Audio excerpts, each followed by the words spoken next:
क्या कोई बेटा अपनी माँ को जिंदा जला सकता है? इस प्रश्न का जवाब आज की इस कहानी में मिलेगा, जो कि उत्तर प्रदेश के अलीगढ़ की एक सच्ची घटना है। आपको विचलित कर देगी अंदर से और बहुत सारे प्रश्न भी खड़े हो जाएंगे। अलीगढ़ के एक थाने में ऐसा वाक्यांश होता है कि एक महिला अपने बेटे के साथ थाने के अंदर जाती है और वहां पर फिर वो बाहर निकलती है और अपने पूरे शरीर पर वो पेट्रोल का छिड़काव कर लेती है।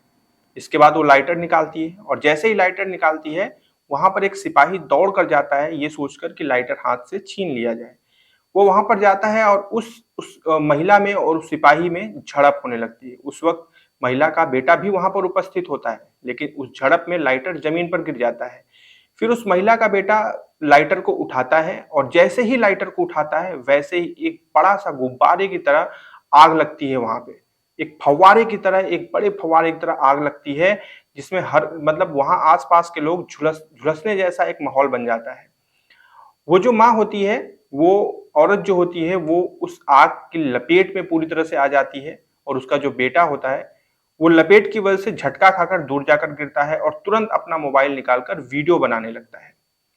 अब ये चीज हर तरीके से सबको घेर के रख देती है कि एक बेटा जिसकी माँ आग में जल रही थी, वो उसकी वीडियो बनाने में मशगूल था, वो उसकी वीडियो बनाने में बिजी था। ऐसा क्यों? आखिर उस बेटे ने अपनी माँ को क्यों जलाया? जहां तक पुलिस वालों का ये मानना था कि उस बेटे ने ही अपनी मां को जलाया, लेकिन पूरे गांव लोग वाले इस बात को मानने के लिए तैयार नहीं थे। आइए अब इस कहानी का पूरा घटनाक्रम जानते हैं कि आखिर इसमें हुआ क्या था। अब इस कहानी को जानने के लिए हमको थोड़ा सा 5 साल पहले जाना पड़ेगा, 5 साल पीछे जाना पड़ेगा। उसमें हुआ कुछ यूं था कि एक परिवार जिसमें माँ, पिता और उनके 3 बेटे और एक बेटी, जिसमें से 2 बेटों और एक बेटी की शादी हो चुकी थी। सिर्फ एक बेटा बचा था जिसका नाम राकेश था। नाम मैंने परिवर्तित कर दिया है, इस चीज का आप ध्यान रखें। माँ का नाम था उसमें कुसुमलता। अब कुसुमलता और उसका एक बेटा और उसका पति, ये 3 लोग थे, क्योंकि 2 बच्चों की शादी हो चुकी थी तो वो अपने परिवार के साथ अलग रहते थे। प्लस एक बेटी की भी शादी हो चुकी थी तो वो अपने ससुराल रहती थी। अब इसी दौरान कुछ ऐसी घटना हुई कि जो कुसुमलता के पति थे, उनका देहांत हो गया। अब जिस मकान में ये लोग रह रहे थे, वो मकान एक्चुअली कुसुमलता के जो पति थे, उनके मामा का वो मकान था, जिसमें ये लोग बहुत दिन से रह रहे थे।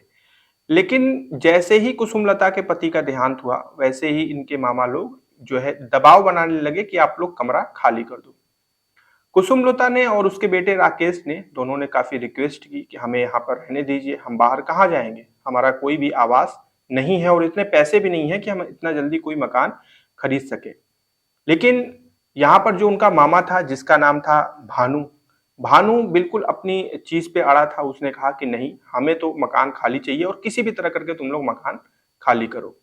अब राकेश और कुसुमलता को लग गया था कि जो है भानु नहीं मानने वाला। तो वो क्या करते हैं कि वो जाते हैं नजदीकी थाना और वहां जाने के बाद रिपोर्ट दर्ज करवाते हैं। पुलिस रिपोर्ट दर्ज करने से मना कर देती है क्योंकि ये घर का आपसी मामला था। पुलिस वहां पहुंचती है और भानु को समझाती है, कहती है कि इनको रहने दो, ये लोग विकट परिस्थिति में है, जब सारी चीजें सही होंगी तो आगे देखा जाएगा। अब भानु की ये बात बुरी लग जाती है, उसे लगता है कि ये थाने और का मामला बीच में कैसे आ गया, पुलिस इस बीच में कैसे आ गई। ये चीज भानु को बहुत बुरी लग जाती है और एक दिन ऐसा होता है कि वो राकेश और राकेश की माँ घर में होते हैं। उसी वक्त भानु अपने परिवार के साथ अंदर घुस जाता है और गाली गलौज करने लगता है, मारपीट करने लगता है। कुसुमलता के कपड़े फाड़ दिए जाते हैं और कुछ अश्लीलताएं भी की जाती हैं। ये स्टेटमेंट है राकेश का, जिसने पुलिस को ये स्टेटमेंट दिया है कि आज से 5 साल पहले लगभग उसके घर में ये घटना हुई थी। जब ये घटना होती है तो इसके बाद फिर राकेश थाने जाता है और पुलिस में शिकायत दर्ज करवाता है। अब पुलिस वालों को ये लगता है कि इनका मकान का विवाद चल रहा है, जमीन का विवाद चल रहा है, इसी वजह से ये लोग यहाँ पर ये रिपोर्ट दर्ज करवा रहे हैं और इस चीज को देखकर पुलिस जो है चीजों को अवॉइड करने लगती है।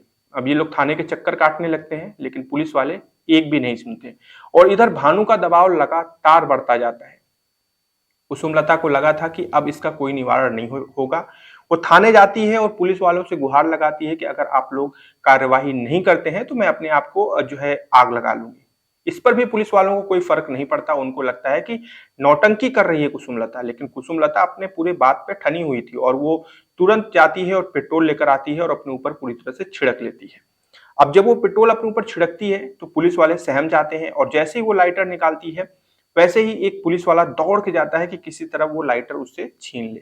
लेकिन वो लाइटर तो छीन लेता है, लेकिन लाइटर जमीन पे गिर जाता है और जैसे ही गिरता है तो वहां पर राकेश जो है उपस्थित होता है, वो भी उस झड़प में होता है। वो तुरंत लाइटर उठाता है और लाइटर उठाते ही वो लाइटर कैसे और कब जल जाता है ये पता ही नहीं चलता। वो लाइटर जैसे ही जलता है तेज बौछारे की तरह आग जो है पकड़ती है, जिसके लपेट या जिसके झटके की वजह से जो सिपाही होता है वो दूसरी तरफ गिरता है और जो राकेश होता है वो दूसरी तरफ गिरता है।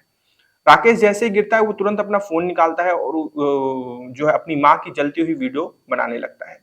बचाने की पूरी कोशिश की जाती है, लेकिन कहीं से भी आग की जो लपेट थी वो इतनी ज्यादा और इतनी तीव्र थी कि कुसुमलता को बचा पाना पूरी तरह से असंभव था और थाने में ही कुसुमलता की जलकर मौत हो जाती है। इसके बाद पुलिस तुरंत राकेश को मौका वारदात पर गिरफ्तार कर लेती है और ये बोलकर कि इसने ही अपनी मां को जलाया है। इस बात पे गांव वाले पूरी तरह से आक्रोशित हो जाते हैं और पूरे थाने का घेराव करते हैं और वो ये कहते हैं कि ऐसा कभी हो ही नहीं सकता कि राकेश अपनी सगी मां को जलाए। लेकिन ये प्रश्न खड़ा हो जाता है कि अगर उसकी मां जल रही थी तो वो बचाने की कोशिश क्यों नहीं कर रहा था? वो मोबाइल निकालकर कैमरा ऑन करके वीडियो क्यों बना रहा था? सडन उसके दिमाग में प्रेजेंस ऑफ माइंड इतना तगड़ा कैसे काम किया कि वो अपने फोन निकालकर तुरंत वीडियो बनाने लगा? दूसरा प्रश्न ये खड़ा हुआ कि पुलिस की एक सख्त लापरवाही यहां पर देखने को मिली, क्योंकि पुलिस वाले अगर चाहते, प्रशासन अगर चाहता तो वो लगातार इनके घर के मामले को निपटा सकता था, लेकिन प्रशासन ऐसा करने में पूरी तरह से असमर्थ साबित हुआ।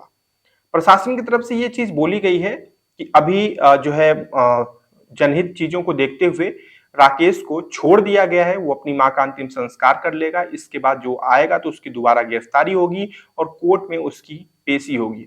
और इधर गांव वाले पूरी तरह से नाराज हैं। उनका ये मानना है कि पूरी गलती पुलिस वालों की है। अगर वो चाहते तो सब कुछ ठीक कर सकते थे, सब कुछ तो नहीं लेकिन कुछ हद तक ठीक कर सकते थे और कुसुमलता आज हम लोगों के बीच होती।